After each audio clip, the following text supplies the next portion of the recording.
தந்தை, மகன், தூயாவியாரின் பேராலே ஆமென். ஆன்ம வழிகாட்டி மார்ச் மாதம் 17ஆம் தேதி செவ்வாய்க்கிழமை. பதுவை புனித அந்தோணியாரை நோக்கிய நமது மன்றாட்டு. இப்புண்ணிய திருத்தலத்தில் மாட்சிமை தங்கிய மேலான சிம்மாசனத்தில் கிருபாசனம் கொண்டு எழுந்தருளியிருக்கிற புனித அந்தோணியாரே, பரிசுத்த தனம் நிலங்கும் லீலியே, விலை மதிக்கப்படாத மாணிக்கமே, பரலோக பூலோக காவலே, கஸ்தி துன்பப்படுகிறவர்களுக்கு பரம சஞ்சீவியானவரே, பாவிகளின் தஞ்சமே, உமது இன்பமான சந்நிதானம் தேடி வந்தோம். உமது திருமுக மண்டலத்தை அன்னார்ந்து பார்த்து உமை கெஞ்சி மன்றாடுகிறோம். மகா சிரவணம் பொருந்திய புனித அந்தோணியாரே, சூரத்தனமுள்ள மெய்ப்பரே, பிசாசுகளை மிரட்டி ஓட்டுபவரே, திருச்சபையின் கருணையின் கண்ணாடியானவரே, உலகில் எங்கள் ஆதரவும் நீரல்லவோ, எங்கள் சந்தோஷமும் நம்பிக்கையும் பாக்கியமும் நீரல்லவோ. நீர் எங்கள் ஞான தந்தை என்பதை எங்களுக்கு காண்பியும். பிள்ளைகள் செய்த குற்றங்களை தாய் தந்தையர் பாராட்டுவார்களோ? உம்மை தேடி வந்த நிர்பாக்கியர் பேரில் தயவாயிரும். அழுகிற பேர்களை அரவணையும், அல்லல் படுகிறவர்களுக்கு ஆறுதலாக வாரும். நீர் இறங்காவிட்டால் எங்களுக்கு வேறு யார் இறங்குவார்? நீர் ஆதரியாவிட்டால் எங்களை வேறு யார் ஆதரிப்பார்? நீர் நினையாவிட்டால் எங்களை வேறு யார் நினைப்பார்? நீர் உதவாவிட்டால் எங்களுக்கு வேறு யார் உதவுவார்? தஞ்சமென்று ஓடி வந்த அடியோர்கள் பேரில் தயவாயிரும். பரிசுத்த வெண்மையின் தூயதான தயாபரமே, தயை கடலே, தவிப்பவர்களுக்கு தடாகமே, தனித்தவர்களுக்கு தஞ்சமே, உமது இன்பமான சந்நிதானம் தேடி வந்தோம். 6 காடுகளை கடந்து ஓடி வந்தோம். துன்பம், பிணி, வறுமை முதலிய கேடுகளினாலே வாடி வந்தோம். எங்கள் நம்பிக்கை வீண் போகுமோ? எங்கள் மன்றாட்டு மறுக்கப்படுமோ? எங்கள் யாத்திரைகள் பலனற்றதாய் போகுமோ? எங்கள் அழுகை கண்ணீர் உம்முடைய இருதயத்தை உருக்காது போகுமோ?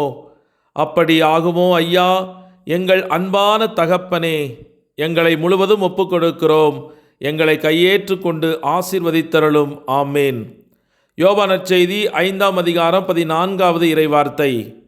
பின்னர் இயேசு நலமடைந்தவரை கோவிலில் கண்டு, இதோ பாரும், நீர் நலமடைந்துள்ளீர்.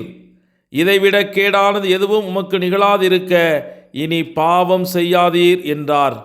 இது கிறிஸ்து வழங்கும் வாழ்வு தரும் நற்செய்தி. கிறிஸ்துவே உமக்கு புகழ். சிந்தனை. ஒரு ஆன்மாவின் கதறலை நேற்றைய தினத்தின் தொடர்ச்சியை இன்று நாம் காண்போம். மீட்பின் நிச்சயமற்ற தன்மையும் அதனுடைய இழிநிலையையும் கண்டு ஆன்மா கீழே விழப்போகையில், மனம் திரும்பு, இன்னும் அதிக நல்வாழ்வுக்கு வா என்ற அழைப்பு எங்கோ ஒலிப்பதை ஆன்மா மெல்ல, மிக மெல்ல கேட்கும்.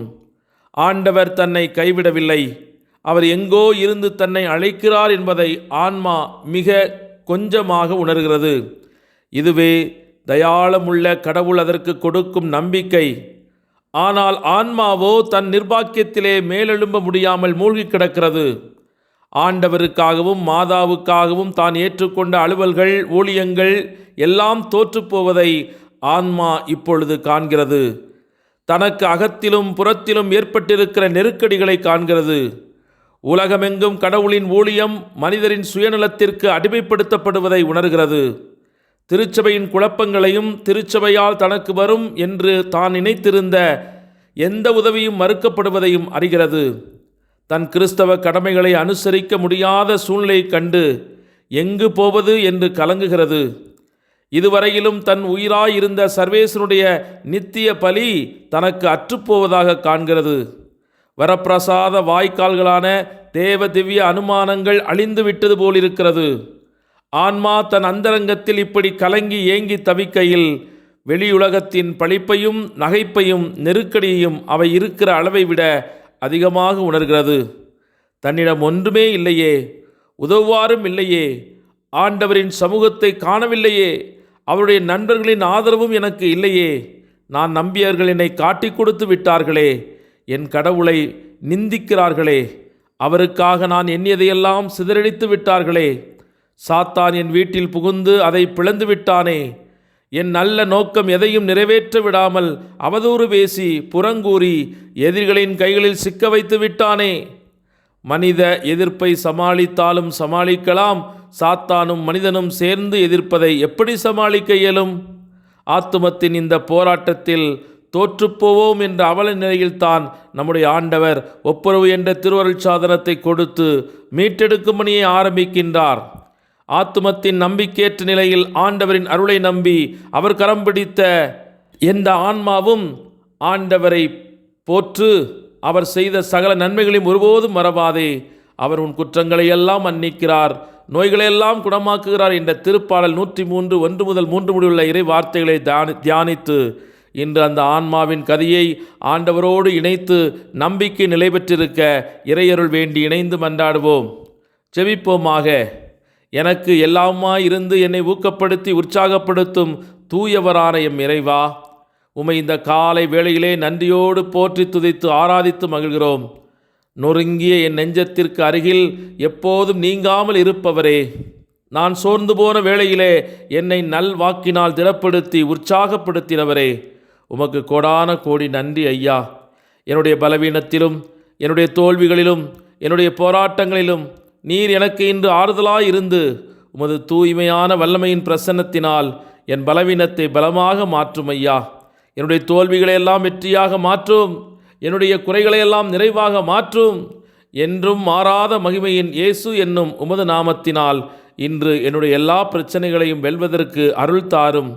சாத்தானின் சோதனைகளால் அலைக்கழிக்கப்பட்டு என் ஆத்துமாவை இழந்து விடாமல் உம்முடைய விடுதலையிலும் இறைவார்த்தையிலும் என்றும் எங்களின் பலவீனங்களில் பலமாக விளங்கும் உம்முடைய தெய்வீக ஆற்றலிலும் தூய ஆவியின் வல்லமையிலும் நம்பிக்கை வைத்து என் ஆத்துமாவை பலப்படுத்த அருள் தாரும்.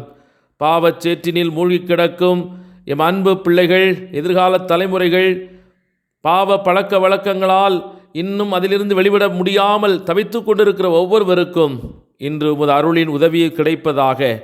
தந்தையே, எங்களை மீட்டுக்கொள்வீராக, என் ஆத்துமத்திற்கு அமைதியும் இளைப்பாறுதலையும் தருவீராக. ஆமேன். எல்லாமல்ல இறைவன், தந்தை, மகன், தூய் ஆவியானவர் உங்கள் அனைவரையும் நிறைவாக ஆசீர்வதித்து புனிதப்படுத்தி வழிநடத்துவாராக. ஆமேன். இயேசுவுக்கே புகழ், இயேசுவுக்கே நன்றி. மரியே வாழ்க. இயேசுவின் இரத்தம் ஜெயம்.